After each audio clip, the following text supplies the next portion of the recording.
Hi friends, ನಮಸ್ತೆ ಎಲ್ಲರಿಗೂ. I hope ಎಲ್ಲರೂ ಆರಾಮಿದ್ದೀರಾ ಅಂತ ಭಾವಿಸ್ತೀನಿ. ನಾನು ನಿಮ್ಮ ಪ್ರೀತಿಯ ಕುಸುಮ ಮಾತಾಡ್ತಾ ಇರೋದು.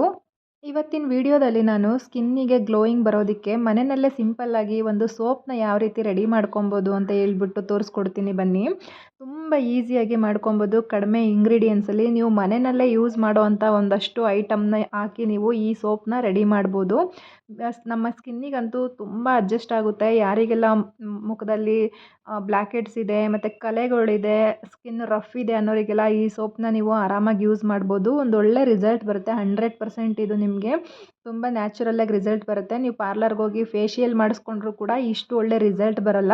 ಸೊ ಹಂಗಾಗಿ ಈ ಸೋಪ್ನ ನಾವು ರೆಡಿ ಮಾಡೋದಕ್ಕೆ ಏನೆಲ್ಲ ಇಂಗ್ರೀಡಿಯೆಂಟ್ಸ್ನ ಯೂಸ್ ಮಾಡಿದ್ದೀವಿ ಅಂತ ನೋಡೋಣ ಬನ್ನಿ ಫಸ್ಟಿಗೆ. ಫ್ರೆಂಡ್ಸ್ ನೋಡಿ, ಇಲ್ಲಿ ನಾನು ಮೂರೇ ಮೇನ್ ಇಂಗ್ರೀಡಿಯೆಂಟ್ಸ್ ತೊಗೊಂಡಿರೋದು. ಇಲ್ಲಿ ನಾನು 1/4 ಕಪ್ ಆಗುವಷ್ಟು ಅಕ್ಕಿ ತೊಗೊಂಡಿದ್ದೀನಿ, ರೈಸು, ಮತ್ತು 1 ಕಪ್ ಆಗುವಷ್ಟು ಮೇನ್ ಇಂಗ್ರೀಡಿಯೆಂಟ್ಸ್. ಅದರಲ್ಲಿ ಏನಪ್ಪ ಅಂದರೆ ಮೈಸೂರು ಬೇಳೆಯಿಂದನೇ ಮೇನ್ ಈ ಸೋಪು ನಮಗೆ ಒಂದೊಳ್ಳೆ ಇದು ಕೊಡೋದು. ಜೊತೆಗೆ ಇಲ್ಲಿ ನಾನು ಮುಲ್ತಾನಿ ಮಿಟ್ಟಿನೂ ಕೂಡ ಯೂಸ್ ಮಾಡ್ತಾ ಇದ್ದೀನಿ, ಪೌಡರ್ನ. ಇವಾಗ ಏನು ಮಾಡಬೇಕಪ್ಪ ನಾವು ಫಸ್ಟಿಗೆ ಅಂತ ಹೇಳಿದ್ರೆ, ಈಗ ಮೈಸೂರು ಬೇಳೆ ಮತ್ತು ಅಕ್ಕಿನ ಇಲ್ಲಿ ಸ್ವಲ್ಪನೇ ನಾನು ಮಿಕ್ಸಿಗೆ ಹಾಕ್ಕೊಂಡು ಗ್ರೈಂಡ್ ಮಾಡ್ಕೊತೀನಿ. ಇದು ಎಷ್ಟು ನಮಗೆ ನೈಸ್ ಆಗಬೇಕಂತ ಹೇಳಿದ್ರೆ, ಮೈದಾ ಹಿಟ್ಟಿನ ಅದಕ್ಕೆ ಬರಬೇಕು ಅಷ್ಟು ನೀಟಾಗಿ ನಾವು ಸ್ವಲ್ಪ ಪೇಷನ್ಸಿಂದ ನೀಟಾಗಿ ಗ್ರೈಂಡ್ ಮಾಡ್ಕೊಬೇಕು. ನೋಡಿ, ಇಲ್ಲಿ ಸ್ವಲ್ಪನೇ ಮಾಡ್ಕೊತಾ ಇರೋದ್ರಿಂದ ಇದನ್ನು ನಾವು ಮಿಲ್ಲಿಗೆ ಕೊಡೋಕ್ಕಾಗಲ್ಲ. ಸೊ ಹಂಗಾಗಿ ಮನೆಯಲ್ಲೇ ಮಿಕ್ಸಿನಲ್ಲಿ ಇದನ್ನು ಗ್ರೈಂಡ್ ಮಾಡ್ಕೊಬೋದು ಈ ರೀತಿ ನಿಧಾನಕ್ಕೆ. ನೋಡಿ, ಇಲ್ಲಿ ಪೌಡ್ರ್ ಆಗಿದೆ. ಇದನ್ನು ಇವಾಗ ನಾನು ಜಲ್ದಿ ಮಾಡ್ಕೊತೀನಿ, ಯಾಕೆಂದರೆ ಡೈರೆಕ್ಟಾಗಿ ಹಂಗೆ ಸ್ವಲ್ಪ ತರಿ ಅಂತ ಅನಿಸುತ್ತೆ. ಫುಲ್ಲು ಸಣ್ಣ ಜಾಲರಿ ತೊಗೊಂಡು ಸ್ವಲ್ಪ ನೀಟಾಗಿ ಜಲ್ದಿ ಮಾಡ್ಕೊಂಬಿಟ್ರೆ ಈ ಥರ ನೀಟಾಗಿ ನಮಗೆ ಪೌಡರ್ ಸಿಗುತ್ತೆ. ಇದಕ್ಕೆ ನಾನು 1 ದೊಡ್ಡ ಟೇಬಲ್ ಸ್ಪೂನ್ ಆಗುವಷ್ಟು ಮುಲ್ತಾನಿ ಮಿಟ್ಟಿ ಪೌಡರ್ನ ಕೂಡ ಆ್ಯಡ್ ಮಾಡ್ಕೊತಾ ಇದ್ದೀನಿ. ನೀವು ಜಾಸ್ತಿ ಸೋಪ್ ಮಾಡ್ತಿದ್ರೆ ನೋಡಿಕೊಂಡು ಆ್ಯಡ್ ಮಾಡ್ಕೊಬೋದು ಮುಲ್ತಾನಿ ಮಿಟ್ಟಿ ಪೌಡರ್ನ. ಜೊತೆಗೆ ಇಲ್ಲಿ ನಾನು ಮೇನ್ ನೋಡಿ, ಇಲ್ಲಿ 2 ವಿಟಮಿನ್ ಇ ಟಾಬ್ಲೆಟ್ ಕೂಡ ಯೂಸ್ ಮಾಡ್ತಾ ಇದ್ದೀನಿ ನಾನು. 2 ಸಾಕಾಗುತ್ತೆ. ಇಲ್ಲಿ ನಮ್ಮ ಸ್ಕಿನ್ನಿಗೆ ಇದು ತುಂಬ ಗ್ಲೋ ಬರೋದಕ್ಕೆ ಕೂಡ ತುಂಬ ಹೆಲ್ಪ್ ಮಾಡುತ್ತೆ ಇದು ವಿಟಮಿನ್ ಇ. ಡೈರೆಕ್ಟಾಗಿ ಕೂಡ ನಾವು ನೈಟ್ ಸ್ಕಿನ್ ಕೇರ್ನಲ್ಲಿ ಇದನ್ನು ಯೂಸ್ ಮಾಡ್ಬೋದು. ನಾನಿಲ್ಲಿ 2 ವಿಟಮಿನ್ ಇ ಟಾಬ್ಲೆಟ್ನ ಯೂಸ್ ಮಾಡ್ಕೊತಾ ಇದ್ದೀನಿ. ಇಷ್ಟು ನಾನು ಇಲ್ಲಿ 4 ಸೋಪ್ ಆಗೋಷ್ಟು ಮಾತ್ರ ನಾನು ಮಾಡ್ಕೊತಾ ಇರೋದ್ರಿಂದ ಇಲ್ಲಿ ನಾನು 2 ವಿಟಮಿನ್ ಇ ಟಾಬ್ಲೆಟ್ನ ಯೂಸ್ ಮಾಡ್ತಾ ಇದ್ದೀನಿ. ಇದ್ರ ಜೊತೆಗೆ ಹನಿ ಏನಾದರೂ ಜೇನುತುಪ್ಪ ಇತ್ತು ನಿಮ್ಮ ಮನೆಯಲ್ಲಿ ಅಂದರೆ ನೀವು ಯೂಸ್ ಮಾಡ್ಕೊಬೋದು. ಇಲ್ಲಿ ನಾನು ಜೇನುತುಪ್ಪನ ಯೂಸ್ ಮಾಡ್ತಿಲ್ಲ. ಜೊತೆಗೆ ನಾನಿಲ್ಲಿ ರೋಸ್ ವಾಟರ್ನ ಯೂಸ್ ಮಾಡ್ತಾ ಇದ್ದೀನಿ. ಇದಿಷ್ಟನ್ನು ಮಿಶ್ರಣನ ನಾವು ಕಲಸೋದಕ್ಕೆ ಫುಲ್ಲು ರೋಸ್ ವಾಟರ್ನೇ ಕೂಡ ಯೂಸ್ ಮಾಡ್ಕೊಬೋದು. ನಾನು ರೋಸ್ ವಾಟರ್ ಸ್ವಲ್ಪ ಇದ್ದಿದ್ದರಿಂದ ಸ್ವಲ್ಪ ನಾನು ನೀರನ್ನು ಕೂಡ ಯೂಸ್ ಮಾಡಿ ಇಲ್ಲಿ ಈ ಮಿಕ್ಚರ್ನ ರೆಡಿ ಮಾಡ್ಕೊತಾ ಇದ್ದೀನಿ.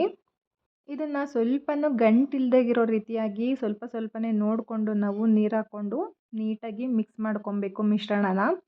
ಸ್ವಲ್ಪನೂ ಗಂಟಿತ್ತು ಅಂದರೆ ಸೋಪಿಗೆ ಸರಿ ಬರೋದಿಲ್ಲ. ಸೊ ಹಂಗಾಗಿ ನೋಡಿಕೊಂಡು ನಿಧಾನಕ್ಕೆ ಈ ರೀತಿಯಾಗಿ ಸ್ವಲ್ಪ ಗಂಟೆಲ್ಲ ಹೊಡೆಯೋ ರೀತಿ ನಾವು ಸ್ವಲ್ಪ ನೀಟಾಗಿ ಮಾಡ್ಕೊಬೇಕು. ಸ್ವಲ್ಪ ಪೇಷನ್ಸಿಂದ ಮಾಡ್ಕೊಬೇಕು.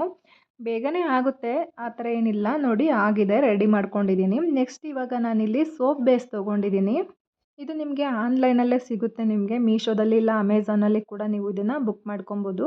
ನಾನು ಸೋಪ್ ಬೇಸ್ನ ಇಲ್ಲಿ 3/4 ಭಾಗ ಅಷ್ಟು ತೊಗೊತಾ ಇದ್ದೀನಿ. ನೋಡಿ, ಇದಿಷ್ಟು ಸಾಕು ನನಗೆ 4 ಸೋಪ್ ಆಗೋದಕ್ಕೆ. ಸ್ವಲ್ಪ ಜಾಸ್ತಿ ಆಗುತ್ತೆ ಅಂತ ಹೇಳ್ಬಿಟ್ಟು ನಾನು ಸ್ವಲ್ಪ ಕಟ್ ಮಾಡಿ ಇಟ್ಟಿದ್ದು ಅಷ್ಟೇ.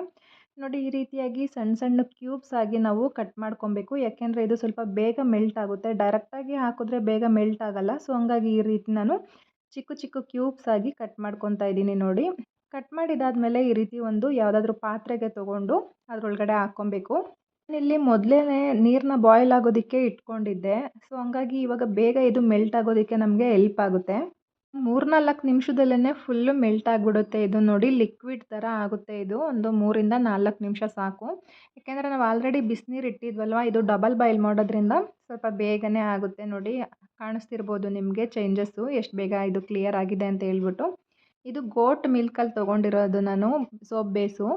ನೀವು ಬೇರೆ ಗ್ಲಿಸರಿಂದು ಕೂಡ ತೊಗೊಬೋದು. ಇಲ್ಲಿ ಆವಾಗಲೇ ನಾನು ರೆಡಿ ಮಾಡಿ ಇಟ್ಕೊಂಡಿದ್ದಂಥ ಮಿಶ್ರಣನ ಇದಕ್ಕೆ ಆ್ಯಡ್ ಮಾಡ್ಕೊತಾ ಇದ್ದೀನಿ. ನೋಡಿ, ಈ ರೀತಿಯಾಗಿ ಫುಲ್ಲಿ ಎಷ್ಟಿದೆ ಹಾಕ್ಕೊಂಡು ನಿಧಾನಕ್ಕೆ 1-2 ನಿಮಿಷ ಇದನ್ನು ತಿರುಗಿಸ್ಕೊಂಡ್ರೆ ಸಾಕು. ತುಂಬ ಹೊತ್ತೇನು ಇದ್ರೊಳಗಡೆ ಬಿಡಬೇಕಂತ ಏನೂ ಇಲ್ಲ.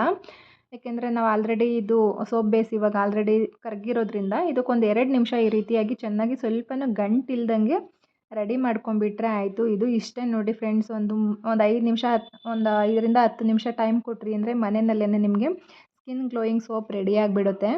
ಇವಾಗ ಇದನ್ನು ನಾವು ಒಂದು ಸೋಪ್ ಮೋಲ್ಡ್ನ ತೊಗೊಂಡು ಬಿಸಿ ಇರಬೇಕಿದ್ರೇ ಈ ರೀತಿಯಾಗಿ ನಾವು ಸರ್ವ್ ಮಾಡ್ಕೊಂಬಿಡಬೇಕು. ನಾನಿಲ್ಲಿ 4 ಸೋಪ್ ಆಗೋಷ್ಟು ಸೋಪ್ ಮೋಲ್ಡ್ ತೊಗೊಂಡಿದ್ದೆ. ಸೊ ಹಂಗಾಗಿ ಕರೆಕ್ಟಾಗಿ ನಾನು ಅಷ್ಟಕ್ಕೆ ಮಾತ್ರನೇ ಇಂಗ್ರೀಡಿಯೆಂಟ್ಸ್ ಹಾಕಿ ರೆಡಿ ಮಾಡ್ಕೊಂಡಿದ್ದೀನಿ. ನೋಡಿ ಇಲ್ಲಿ ರೆಡಿ ಆಗಿದೆ ಇವಾಗ. ಇದನ್ನು ಫುಲ್ಲು ಒಂದು ಓವರ್ ನೈಟ್ ನಾನು ಹಾಗೇ ಬಿಡ್ತೀನಿ, ಏಕೆಂದರೆ ಇದು ಸ್ವಲ್ಪ ಗಟ್ಟಿ ಆಗಬೇಕಲ್ಲ. ಸೊ ಹಂಗಾಗಿ ನೋಡಿ ಫುಲ್ ಓವರ್ ನೈಟ್ ಆಗಿದ್ದಾದಮೇಲೆ ನಾನು ತೋರಿಸ್ತಾ ಇದ್ದೀನಿ ನಿಮಗೆ ಯಾವ ರೀತಿ ಬಂದಿದೆ ಅಂತ ಹೇಳ್ಬಿಟ್ಟು. ನೋಡಿ ನಿಮಗೆ ಕಾಣಿಸ್ತಾ ಇದೆ ನೋಡಿ, ತುಂಬ ಚೆನ್ನಾಗಿ ಬಂದಿದೆ ನೋಡಿ. ಕಲರ್ ಕೂಡ ಅಷ್ಟೇ ಚೆನ್ನಾಗಿದೆ. ಇದು ಫುಲ್ಲು ನಮಗೆ ಬೇರೆ ಯಾವುದೇ ಇಂಗ್ರೀಡಿಯೆಂಟ್ಸ್ ಯೂಸ್ ಮಾಡದೆ ಬರೀ ಮೈಸೂರು ಬೇಳೆನೇ ಯೂಸ್ ಮಾಡಿ ಕೂಡ ಇದನ್ನು ಮಾಡ್ಬೋದು. ಬರೀ ಮೈಸೂರು ಬೇಳೆನೇ ಯೂಸ್ ಮಾಡಿ ಪೌಡರ್ ಮಾಡಿ ಅದನ್ನು ಕೂಡ ನಾವು ಮುಖಕ್ಕೆ ಹಚ್ಚೋದ್ರಿಂದ ಏನೆಲ್ಲ ಬೆನಿಫಿಟ್ ಇದೆ ಅಂತ ಹೇಳ್ಬಿಟ್ಟು ನೆಕ್ಸ್ಟ್ ವೀಡಿಯೋದಲ್ಲಿ ನಾನು ತೋರಿಸ್ಕೊಡ್ತೀನಿ, ಅದರದ್ದು ಪೌಡರ್ ಮಾಡೋದು ಯಾವ ರೀತಿ ಅಂತ ಹೇಳ್ಬಿಟ್ಟು. ನೋಡಿ ಫ್ರೆಂಡ್ಸ್, ಸೋಪ್ ಎಷ್ಟು ಚೆನ್ನಾಗಿ ಬಂದಿದೆ ಅಂತ ಹೇಳ್ಬಿಟ್ಟು. ಇದನ್ನು ನಾವು ಅಪ್ಲೈ ಮಾಡೋದ್ರಿಂದ ನಮ್ಮ ಮುಖದಲ್ಲಿ ತುಂಬ ಗ್ಲೋಯಿಂಗ್ ಬರುತ್ತೆ. ಮತ್ತು ಬ್ಲ್ಯಾಕ್ ಹೆಡ್ಸು ಮತ್ತು ಏನಾದ್ರೂ ಡಸ್ಟು ಕಲೆ ಏನೇ ಕೂತಿದ್ರೂ ಕೂಡ ನಿಮಗೆ ಫುಲ್ಲು ಕ್ಲಿಯರ್ ಆಗಿಬಿಡುತ್ತೆ. ಸೊ ಹಂಗಾಗಿ ಇದನ್ನು ನೀವು ಮನೆಯಲ್ಲಿ ಮಾಡಿಕೊಂಡು ಯೂಸ್ ಮಾಡೋದ್ರಿಂದ ನಿಮಗೆ ಪಾರ್ಲರ್ಗೆ ಹೋಗೋ ಅವಶ್ಯಕತೆಯೂ ಇರೋದಿಲ್ಲ.